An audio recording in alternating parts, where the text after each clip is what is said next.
Hey, me again. I am going to talk about the 18650. God knows why the hell they called that, sorry, but I don't know why anyway. But they're a 3.7 volt battery. But the battery is irrelevant, really. It depends on any sort of type of battery that you need to actually make into a battery pack. Now, the reasoning why I've done this video is if you're like me, you've looked on YouTube and you've looked at the welding option, and if that is a minefield, and depending on what particular one you want, and I found that very sort of annoying because I didn't know which one to buy. The cost of and the time it takes to get here was a real pain basically. So I looked at the other option of soldering. Now, a lot of the YouTubers and all this came up with the approach that you sort of sand it down, which you have to do. Use a very strong sort of like 80 grit sandpaper, and then you solder it on first. Put some solder on first, and then you put the plates onto it. Now, there's a bit of flaw to that. I found that you had to have a temperature controlled soldering iron, which I do, but it was rather complicated, and it was very difficult to actually do. Let's face it.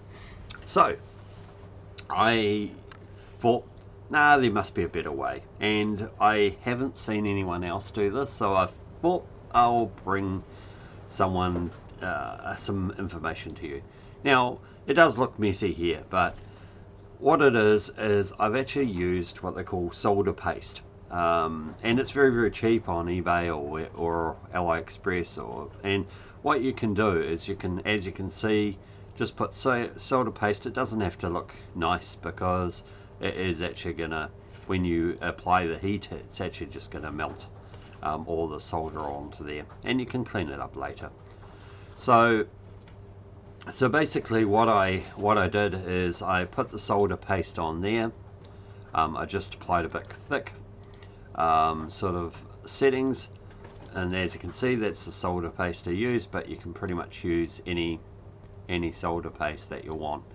And what I actually did is, the trick I actually did was put the solder paste actually on the connectors, melted that first, and then put the plate on, and then put it on there.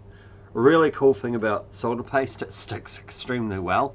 So what you can do is you can actually put that on, and you don't have to hold it, you don't have to do anything, because it just sticks there until you actually solder it. So, and it's incredibly quick. You're talking about 1-2 seconds to actually do a weld, which is pretty impressive, considering sort of it was 5-6 seconds on the actual battery on the previous way, and then you've got to redo it again, we'll call it, where this was much better solution, and it was pretty damn quick. As soon as you pretty much put the soldering, it starts to heat up. So you're talking sort of on YouTube, they're talking about sort of maximum of 4 to 5 seconds on a battery, and where you can sort of pretty much do this in 1 or 2 seconds. And because you're not re-soldering the connections again,